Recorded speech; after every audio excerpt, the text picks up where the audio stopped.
random connectivity matrices which have any arbitrary shape of their eigenvalue distribution. And I will show you analytically how the shape of the eigenvalue distribution has a very direct impact in shaping the dynamics of the network, and therefore how we can use basic dynamical observation on brain networks to inform our modeling choice for the random connectivity by informing indirectly the shape of its eigenvalue distribution. And finally, I will also show you that the synaptic structures in the connectivity that are associated with all this variability in the shapes of the eigenvalue distribution can be eaten to a motif analysis. This will be clearer later on. So the way I thought to structure this is first, in the first half, to give you an overview of the full story, but maybe on a higher level so that we have an idea where we are going. And then in the second part, I will dive deeper into some little more details. And yeah, I won't be able to go into the super technical details of everything. So my goal will be to give you some keywords, key concepts that might be interesting if you want to look at this or other works in this direction in the future. So yeah, let me start with the motivation.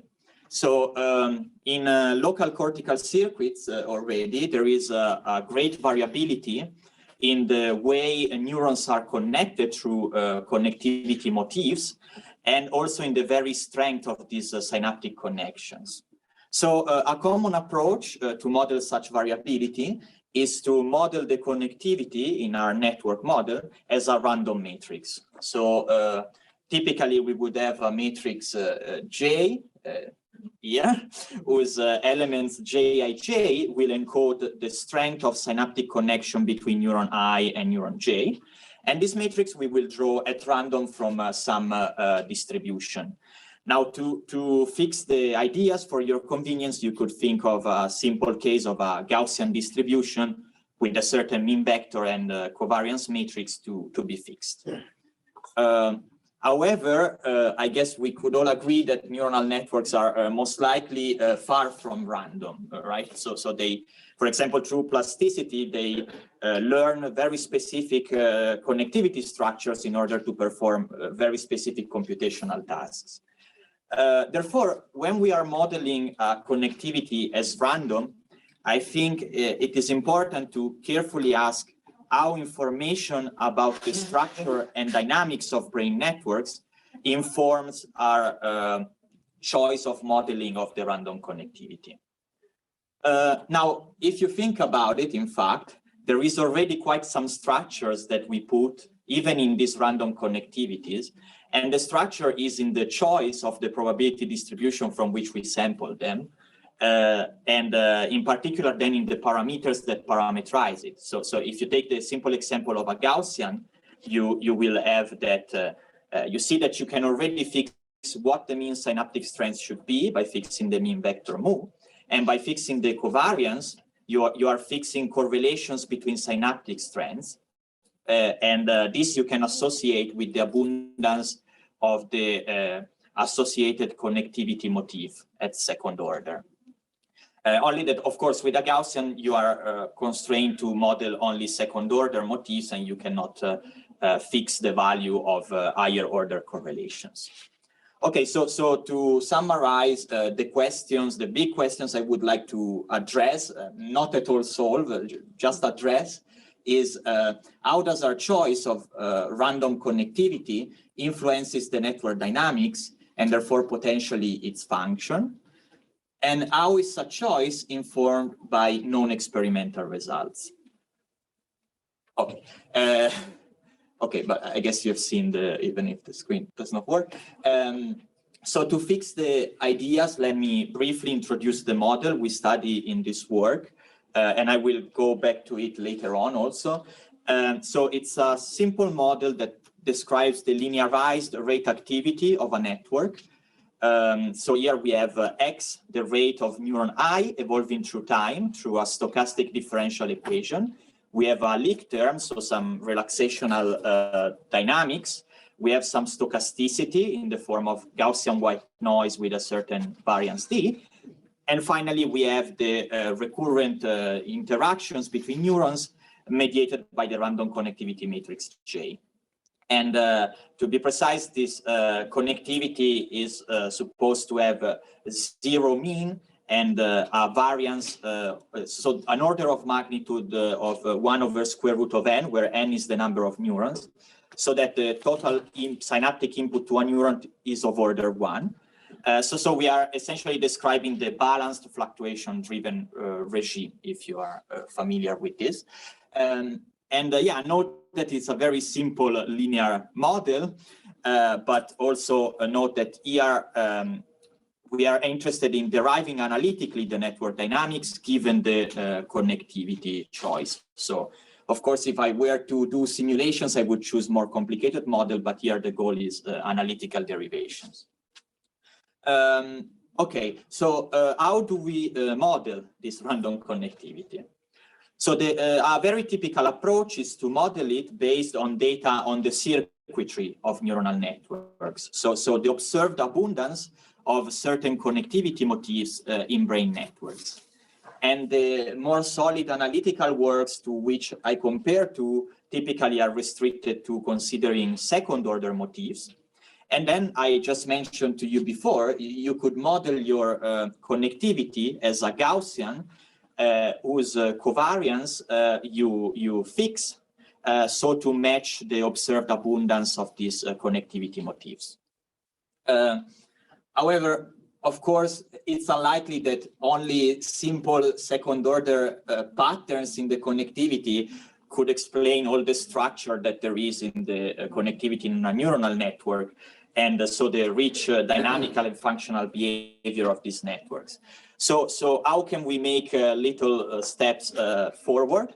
So one way could be a very valid approach could be to start considering higher and higher order motifs. And this I'm not mathematically capable of doing. So here I want to take another approach that looks things from a different angle. And to introduce this approach, let me note a few things. So the first is that, of course, we do not only do experiments that look at the circuitry of neuronal networks, so at the strength of synaptic connections. We do a lot of experiments that also look at the dynamics of neuronal networks. So we take parallel recordings of the activity of many neurons. And it would be nice if we could also look at these experiments and use them to inform our choice of modeling for the connectivity in our model. And to this end, let me note that there are many dynamical quantities that are measured in this setting that are found to follow power laws. For example, the principal component spectrum of the neuronal activity, or the relaxational dynamics of neuronal avalanches, but there are other examples. Okay, sorry, I don't notice if the screen goes on. Okay, but what I find so what I find interesting about this is that power laws are characterized by a simple minimal robust number, which is their power law exponent. So okay, and yes, so we have a minimal number or a minimal set of numbers if I have multiple power laws that I observe that I could use to inform and parameterize my choice of random connectivity modeling, just like in the typical approach, a minimal set of numbers, which is the abundance of certain connectivity motifs, parameterizes my distribution for the connectivity. So that's roughly the idea. So now how do we make it concrete? How do we make a step forward in this direction?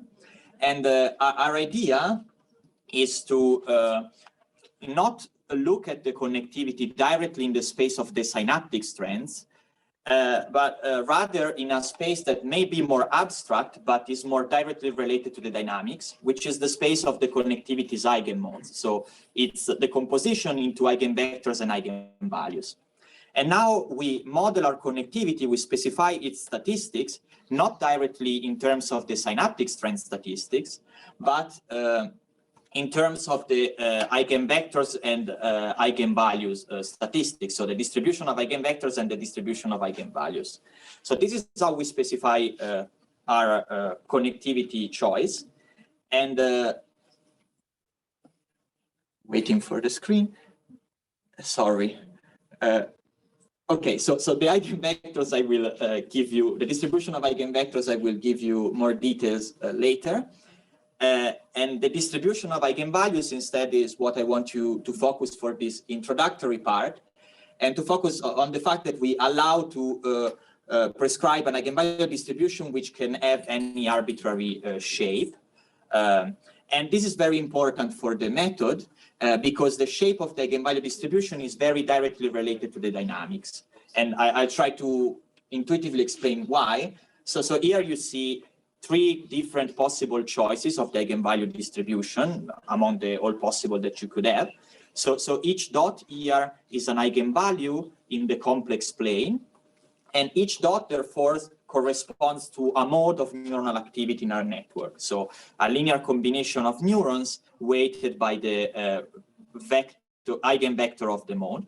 And then it's a standard linear response theory. You can derive what is the relaxational dynamics after you perturb this mode in the linear regime. And this will be an exponential decay controlled by the eigenvalue of the mode. So the eigenvalue tells us with the real part, the decay constant, and with the imaginary part, it's oscillation frequency of this mode. So you can see how by specifying the shape of the eigenvalue distribution, in the sense of linear response, we are specifying what is the dynamical repertoire of the network. So how many long-lasting modes there are, how many short-living modes there are, whether their oscillation is slow or whether it is fast, etc. And this we do through the connectivity, through the eigenvalue distribution of the connectivity. So now the second part is to derive analytically the network dynamics and show that they are very directly controlled by the shape of this eigenvalue distribution. So for this introductory part, let me give you just one example, which is the principal components spectrum of the neuronal activity. So I guess many are familiar with this, but so the keywords would be principal component analysis, dimensionality of the neuronal activity. But if you don't know what it is essentially you take the covariance matrix of the neuronal activity, so the pairwise correlations between neurons with a certain time lag, and you look at its eigenvalues. In particular, here we are plotting the eigenvalues of the time-integrated covariance. And typically, you would plot them against their rank, so from largest to smallest. And each eigenvalue corresponds to a direction in neuronal space along which the neuronal activity spreads. And the strength of the eigenvalue tells us how much is the spread along that direction. And here you can see this principal component spectrum plotted for three different shapes of the eigenvalue distribution. Now here, to avoid confusion, these are the principal components, so the eigenvalues of the covariance. These are the eigenvalues of the connectivity. So you see that for different choices of the eigenvalues of the connectivity, we have a different power law decay in the spectrum, and we can quantify this. So what we find that is in particular important in the shape of the eigenvalue distribution is the density of nearly critical eigenvalues. So those eigenvalues that are close to linear instability, so close to have a zero decay constant or a zero real part. And we can always parameterize explicitly the scaling of this density of nearly critical eigenvalues through this parameter D, and relate the parameter D to the power law decay of the principal component spectrum. So you see in this example that for higher density of nearly critical eigenvalues, we have a faster slope, and for lower density of nearly critical eigenvalues, we have a slower decay. So why do I find this interesting? Is because this kind of measures, the principal component spectrum, are typically recorded in experiments. For example, there is this very nice work by Stringer et al., Nature 2019, where they record the principal component spectrum from the activity in V1 of mice while they are watching natural images.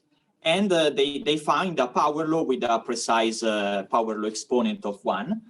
And they also argue that this has functional implications, so that the exponent of 1 is the one for which you have an optimal encoding of the natural images, which means it is a very rich encoding, but not so rich that it becomes a fractal, not smooth.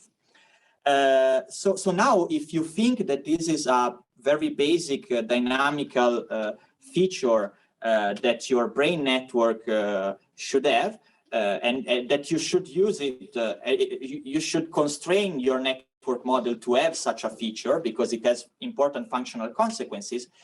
With our connectivity ensemble, you can do this. You can look at the exponent here and find what is the density of nearly critical eigenvalues in the connectivity that reproduces exactly this power law decay.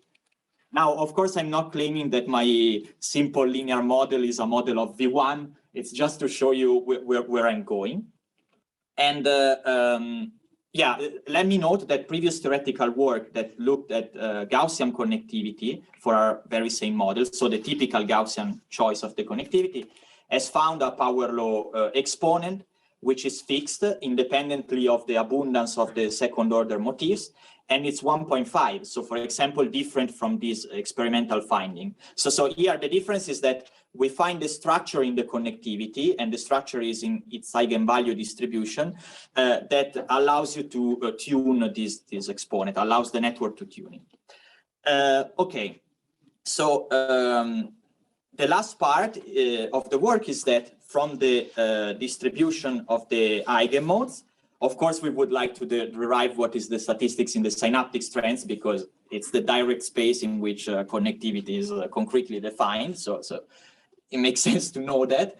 And note that by doing this, we are going in the opposite direction with respect to standard random matrix theory, in which typically you start from the motif statistics. Maybe you don't see there are also motifs that are a bit lighter here. And then the mathematical effort is in deriving the eigenmode statistics. So for example, a very well-known result is for the eigenvalue distribution of a connectivity which only has reciprocal motifs. And reciprocal motifs are associated with certain correlations between reciprocal connections. And we know that the eigenvalue distribution is uniform on a circle or ellipse that is stretched depending on the value of these reciprocal correlations. Now, we go in the opposite direction. So we start from the eigenmode statistics, and we, in particular, the different shapes of the eigenvalue distribution, and we ask what is the motif statistics.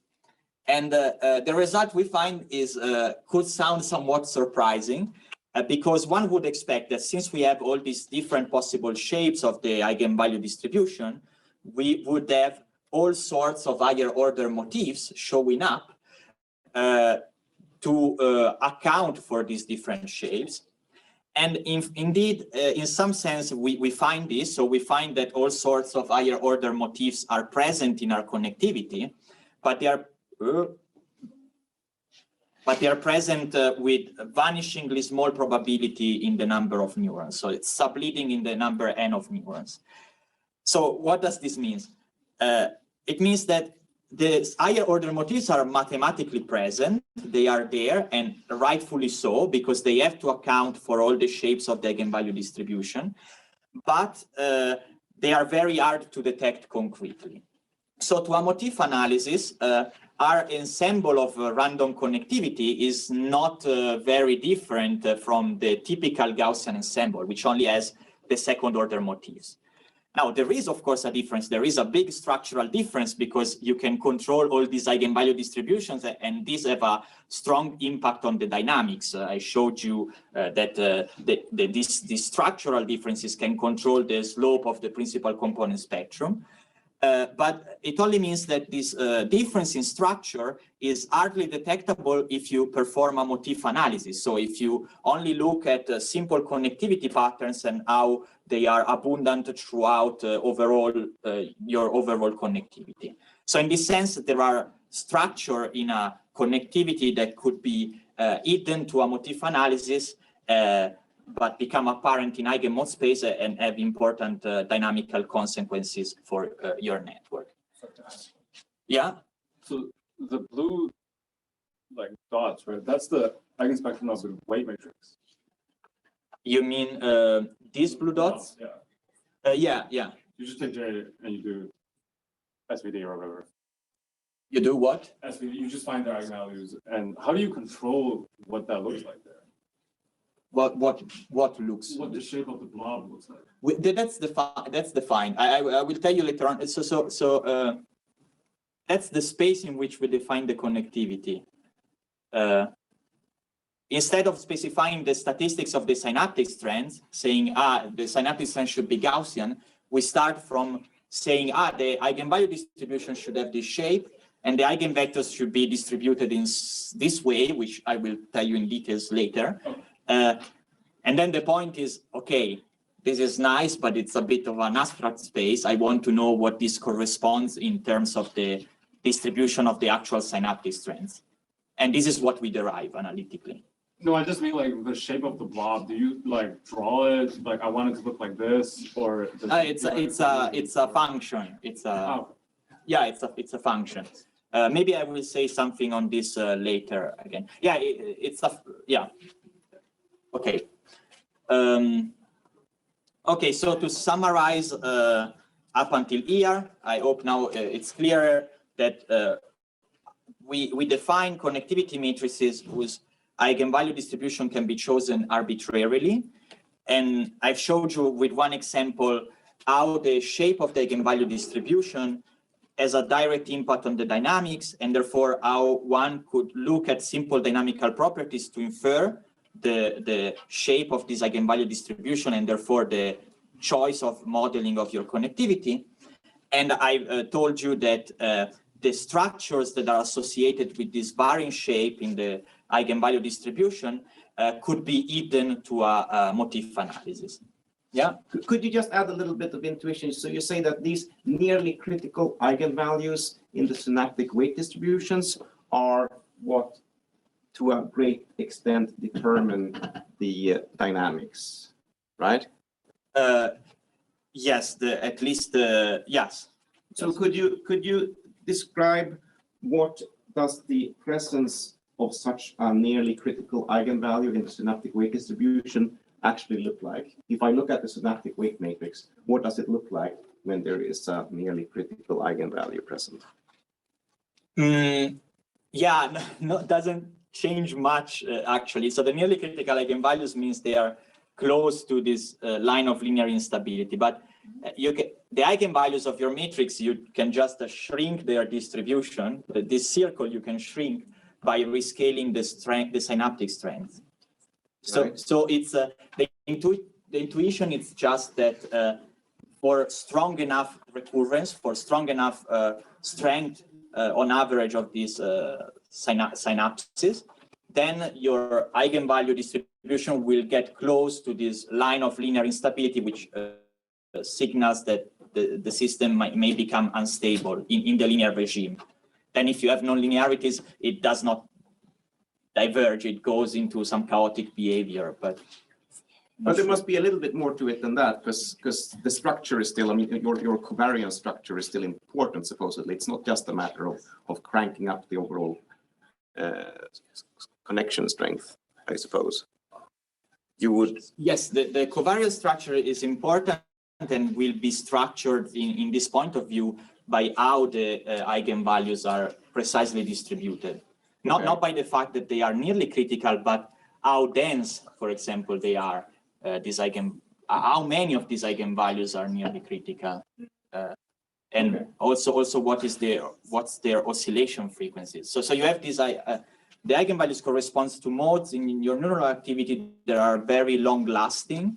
Yeah. And and yeah, how this so they contribute a lot, for example, to the variance of your to the time integrated variance of your neural activity. But they also oscillate, so it matters how they interfere with each other. I think the question is just like, given the same like radius, how do you squish it, for example, such that it doesn't, like, you know, if it kind of, some of the shapes that you show, it doesn't touch the -1 on the left side, right? Like with roughly similar radius, that's your question. Yes, it's so you mean how the boundary is squished? Yeah, because that's where I'm at. Yeah. No, I mean, you could also have an eigenvalue distribution that has all sorts of sorry. Okay, sorry, I don't find it. But you can have an eigenvalue distribution that has all sorts of oscillations also for the nearly critical eigenvalues. Here I'm just showing the sample of a circle because it's what you would naturally guess if you take your connectivity to be a random Gaussian. Yeah, but maybe I can give you, so I can give you more details. We have also results on how the oscillation frequency of this nearly critical eigenvalue, so how squashed is this distribution, how it influences the dynamics. Maybe I didn't plan to include this, but maybe I can include it later. I'm not sure if I'm actually going in the right direction in addressing your question. Yeah, I think at least partially. So thank you. Okay, maybe we can also discuss in more detail later. There. I just had a quick question. What kind of size are the networks? How many nodes have you actually got in them? We are in the eventually for the theory we are in the thermodynamic limit. So we are sending the number of neurons to infinity. To be able to see this kind of effects, it depends on the dynamical quantity you are measuring. But for example, for this principal component spectrum, I think it was 800 neurons, something like this, and already we could very nicely see the power law. Okay, so if we are fine, then I would go into the further details. So starting very briefly again with the model, I just want to comment that yeah, I already said it's a simple linear model, and of course one reason we choose it is that the mathematics of the random matrix theory are already quite complicated, so it makes sense to start with something simple. But I also wanted to mention that among the simple models, I think it's a good choice because it has been shown to well capture much of the second order statistics of models that are maybe more complicated, that have spikes like leak integrate and fire neurons or Poisson neurons, if you are in the right regime. So of course, if you want to only look at the linear regime in your network, and for example, in the case of leak integrate and fire neurons, you have to be in the asynchronous regime. But there are works showing that this equation captures well at least the time integrated statistics of these more complicated models. And secondly, now I wanted to give you more details on how we model this random connectivity. So starting with the typical approach, which I've already told you, we would draw the connectivity as a Gaussian, and the covariance matrix of this Gaussian encodes the abundance of these connectivity motifs.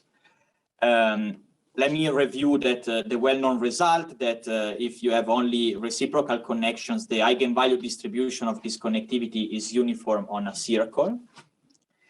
And yeah, I want to note that here we consider the simplest case in which the mean synaptic strengths are 0. So we are not implementing Dale's law. There is no distinction between inhibitory and excitatory neurons because each synaptic strength can be both negative or positive. So this kind of connectivity works well if you want to describe effectively a balanced fluctuation-driven regime in which the total synaptic input to a neuron is on average 0, and the network is mainly driven by fluctuations in this total synaptic input around this 0 mean. Secondly, let me know that there is no notion of sparsity in this connectivity. So all neurons are connected to one another.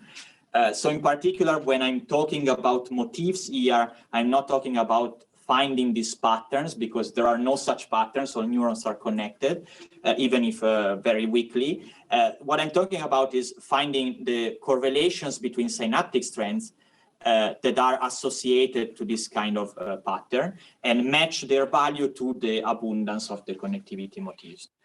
But also note that this kind, so also in our ensemble, we are under these two constraints, but note that this is stuff that you could add later on, like sparseness. You could multiply your connectivity by a random matrix of zeros and ones that shuts down some connections. And Dale's law, as a simple implementation, you could add a rank 2 matrix, so with only 2 independent columns, which encode the mean excitatory and mean inhibitory synaptic strands. So it divides the population into inhibitory excitatory neurons, and then your original connectivity is fluctuations in these synaptic strands around this mean. And yeah, I explicitly noted that this is low rank because, for example, it has been shown already in other work that this kind of low rank addition does not have much effect on some dynamical quantities, like the principal component spectrum has the same power law, even if you add this low rank perturbation. So this, just to give you an idea, that is stuff that I could add later on top. Okay, so regarding our ensemble, as I told you before, we specify the statistics not of the synaptic strands, but of the eigenmodes. And yeah, so the statistics of the eigenvalues, I already told you, we draw from a distribution of any arbitrary shape, provided the moments are bounded. And we constrain ourselves to study eigenvalues that are distributed on a bulk. We don't study outliers here. Because I think this is the most interesting case, but we can discuss later. The eigenvectors, I didn't tell you how we define them, how we distribute them. So you see that there is a parameter nu which controls the degree of non-orthogonality between the eigenvectors. So when nu is 0, here the eigenvectors are corresponds to the eigenvector matrix corresponds to this matrix O, which is a random unitary matrix. So the eigenvectors, so the eigendirections of these modes are drawn at random but are orthogonal. And when we start to increase nu, we add this random Gaussian perturbation, which gradually makes the eigenvectors less and less orthogonal and more overlapped. And non-orthogonality is an important feature of networks that in general are asymmetric. It causes a lot of correlations between neurons caused by the input, and is in fact a feature that we strongly have in this typical Gaussian ensemble. And on this note, I want to specify these things, that here we do not assume in the statistics any correlations between the eigenvalues and the eigenvectors. And the reason is that a priori, I wouldn't know what would justify a specific choice, what kind of experiment could tell me what is the correlation between eigenvalues and eigenvectors. For now, I don't know, so I don't assume anything. But in fact, a fine-tuned correlation between eigenvalues and eigenvectors is necessary if you want to explore the strongly non-orthogonal regime, so nu close to 1. And you need these fine-tuned correlations to balance the strong overlap. Otherwise, it's mathematical stuff, but otherwise your connectivity wouldn't be well defined. It would diverge in the synaptic strengths.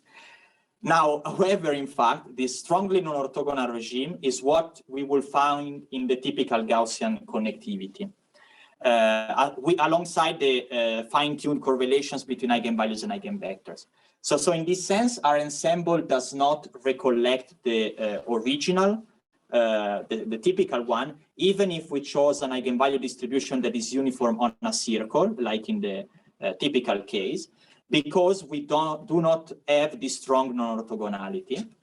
However, we still are able to study also this case, but numerically. So we through our analytical insights, we are able to devise a numerical method to initialize connectivities that are in the strongly non-orthogonal regime, but still we can shape their eigenvalue distribution.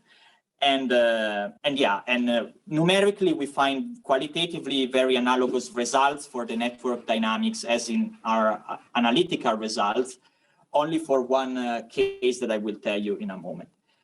So, yeah. So now I've given you a bit more details about how we define these connectivities. So now I wanted to, with this information, review a bit of the results that we have relating the dynamics of the network to the connectivity, and in particular the shape of the eigenvalue distribution.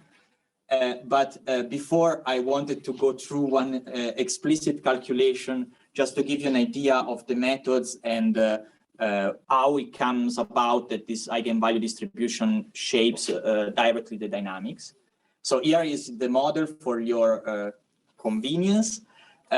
So most quantities that we derive in this work start from the covariance of the neuronal activity, and it's a linear model, so it's simple to derive an expression for explicit dependence on the connectivity in the model, here for the covariance in frequency domain. And this is the typical starting point for the works that look at this model and study the dynamics as a function of the connectivity modeling. In our case, it's convenient to rewrite this in the terms of the eigenvalues and eigenvectors of the connectivity. So just linear algebra, I've substituted the connectivity with eigenvalues and eigenvectors. Yeah, and now let me compute one quantity. So it's probably not super interesting quantity, but it's good because it's simple for the example, which is the variance. So here you see the square of the time integrated activity averaged across the whole population of neurons. And yeah, you can easily show that this is corresponds to the trace of the covariance matrix. An important thing here that I want to give you as a keyword is the average over the whole population. So this population averaging is an important feature of the typical quantities that we would compute for these disordered networks, because typically when you average over the population, then your quantity obeys another property, which is self-averaging, which means that if you compute this quantity for a single realization of your connectivity, so for a specific network, this will very well approximate the average of this quantity across all possible realizations of the connectivity in your network, aside from irrelevant fluctuations that are subleading in the number of neurons. So it doesn't matter for large networks. So now this is a useful property because we can hope to compute explicitly this thing here by averaging over the connectivity statistics. So if we plug this into this, it doesn't need to follow everything. Just show you that you will have to compute an expectation over the eigenvalues and eigenvectors. And let me just mention, this is where the mathematical machinery in the work is hidden in computing the expectation of these eigenvectors. I skip the details because I think we are going too long. So I just leave some keywords if you're interested. But yeah, if you trust me that I know how to compute this, the final result will have many terms, but the dominating term will look like this. And you see that here, after computing this average, we still need to compute an expectation over all the eigenvalues. And here it appears explicitly as the integral over the distribution of eigenvalues. And you see that each mode of neuronal activity contributes to the variance with a contribution proportional to this term. So it's largest for the modes that are nearly critical, so that have the eigenvalue close to 0. And all these contributions from the modes are weighted, of course, by the distribution of the modes. So you can see that if now I explicitly write the eigenvalue distribution is in particular close to the critical modes, and I parameterize it through some exponent d, then I can do all sorts of scaling reasoning about this quantity. Like I could ask, what is the scaling of the variance if my network is at a distance delta away from the critical line of instability, and you will get a certain scaling with a certain exponent that is very directly related to the exponent controlling the density of the nearly critical eigenvalues. So this was to give you an idea how the eigenvalue distribution comes about and how we obtain all these power law exponents. And if you're familiar with classical critical phenomena and the renormalization group, you probably recognize such kind of expression from classical critical phenomena, only that there you could think of it as if you have a very specific network in which the connectivity is very specific. It is the kinetic term or Laplace operator, and it has very specific eigenmodes, the Fourier modes. And yeah, so in the case of the Fourier modes, their density near criticality is fixed. So this exponent d corresponds to the spatial dimension in which you embed your system. So this is why we call it the exponent d, because it's some sort of generalization to any eigenmode distribution of the concept of a dimension, only that here can take on continuous values. Okay, but this was just to give you an idea. We can now go down to earth again without all these technical details and conclude reviewing the some of the results. So I've already showed you before that the slope of the principal component spectrum is controlled by the connectivity through the density of its nearly critical eigenvalues.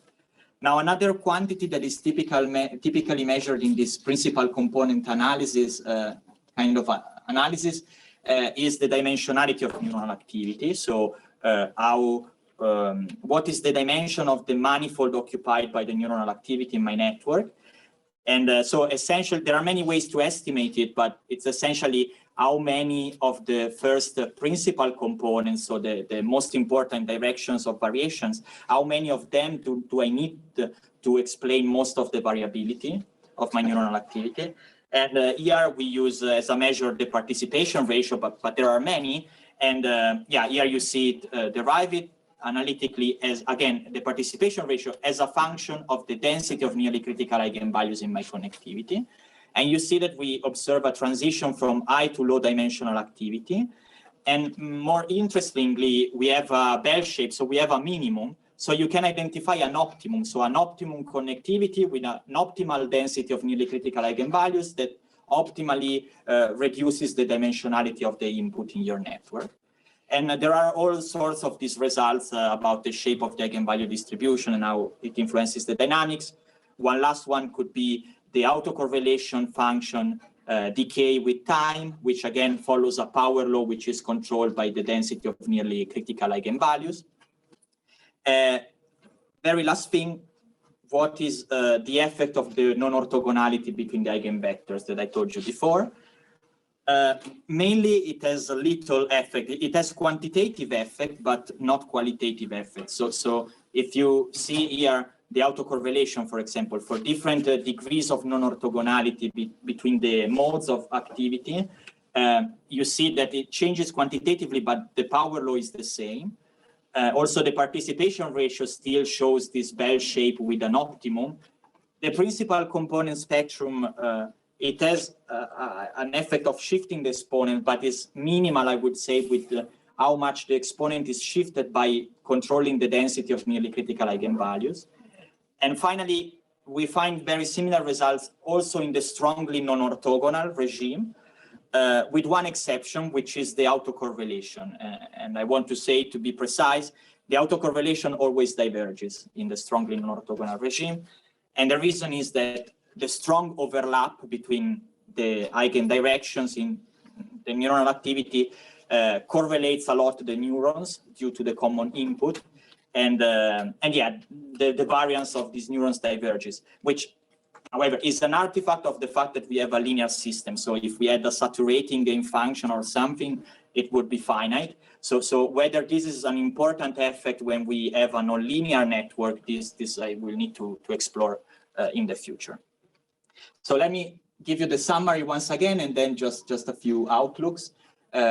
So we devise a method to define analytically random matrices with any arbitrary shape of their eigenvalue distribution.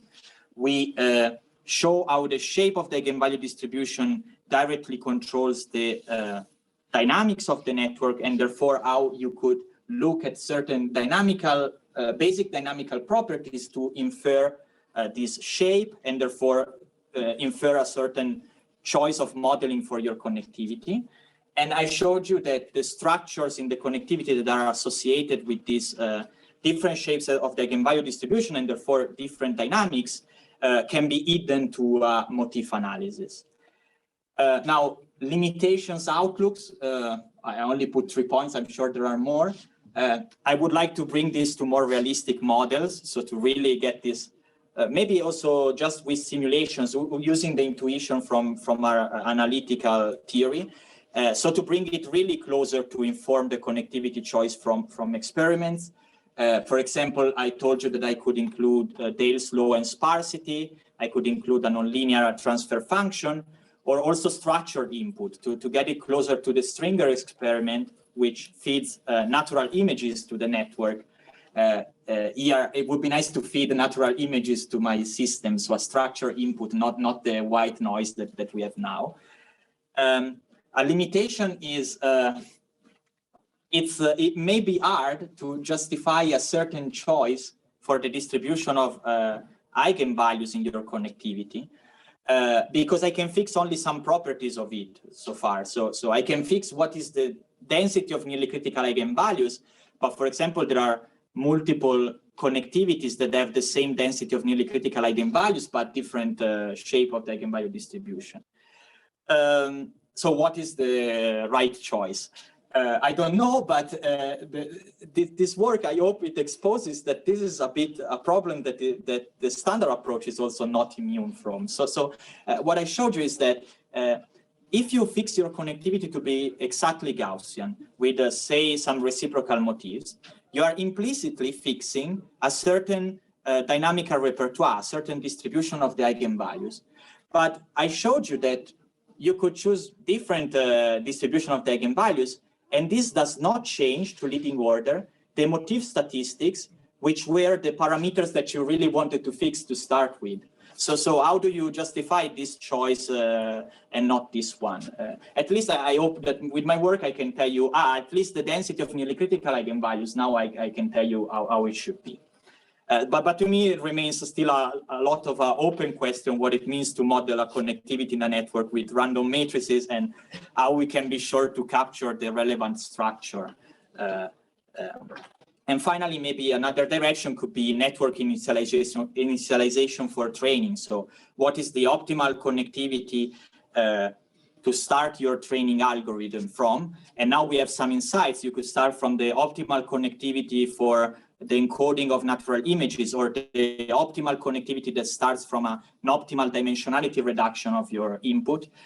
I don't know, it could be interesting to explore. But yes, mainly I would like to bring this closer to more realistic models and closer to interpretations of actual data. So I would be very happy if you have some insights or questions that expose how I could move forward. And yeah, I would like to thank you for your attention. And yeah, if there are questions, I like to take them. Yeah.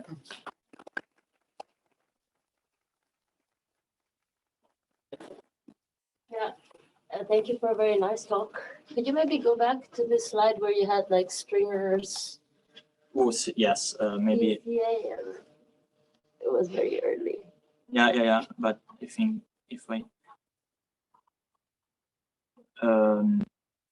Yes. Yeah, there. Yeah. Yeah.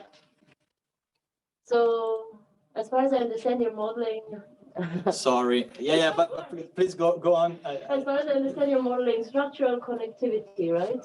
Like the actual connections between regions or cells, which doesn't really change in the medium time scale, right?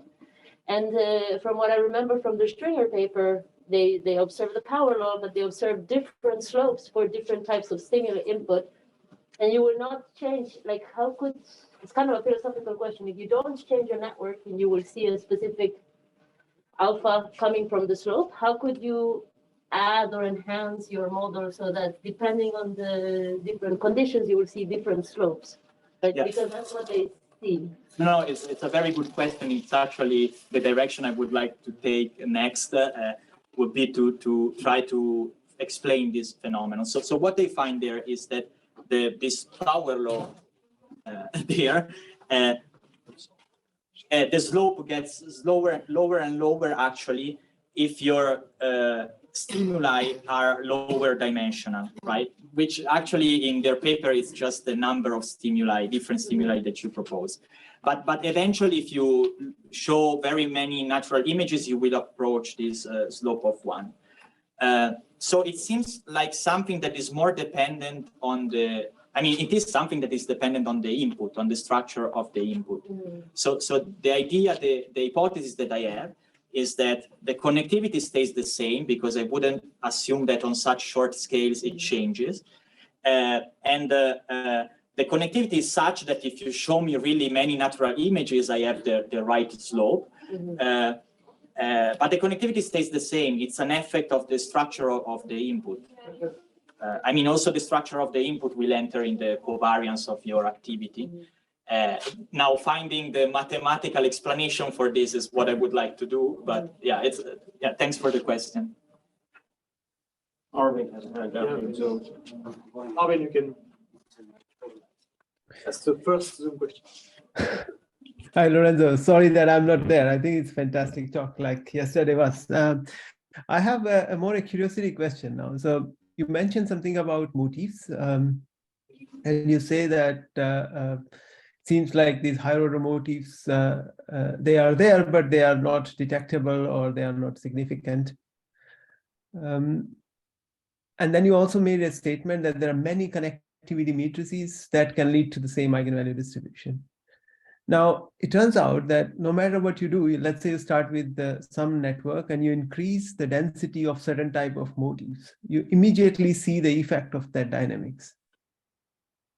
And it's always one effect. Like, for instance, if I increase the density of third order motifs with convergent, divergent types, I will invariably increase synchrony in the network, meaning most likely the slope will change. So it seems that no matter how I hypertroph it, I end up with a particular eigenvalue. No, how do I say it?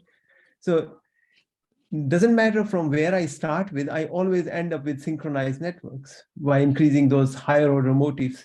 I'm starting with third order. So how do I understand this? What's going on? Like, are these motifs important, not important? No, they are important. They could be important. What I'm telling you is that on top of this structure, there is further structure that you could have in your connectivity that you don't see through the motifs. So if you look at your connectivity in your network and you do the statistical analysis that finds a certain abundance of motifs, still this analysis of these simple connectivity patterns is not enough to tell you all the structure that there is in the connectivity. And here I'm telling you there is further structure that you won't see from this motif analysis, but you see by looking at the eigenvalue distribution, which has important consequences for the dynamics. Okay, now I understand. I'm not telling you that the motifs are not important. They are. For some things are more important than for others, like the principal component spectrum. I mean, you're talking about probably networks with inhibitory, excitatory neurons. It's more complicated, but okay, so sorry, but I was diverging. No, I wasn't referring to that. I was specifically referring to, let's say, third order motifs like A connects to A and B both projects to C. But I understood now what you mean, that this is something that you get and motifs may be on top of that. Okay. Yeah. So can I just have a small follow-up on this? So you talk about collective dynamics, and here you are only referring to covariance matrices and the spectrum of eigenvalues then. Does it also say anything about the oscillations in the network? Yeah,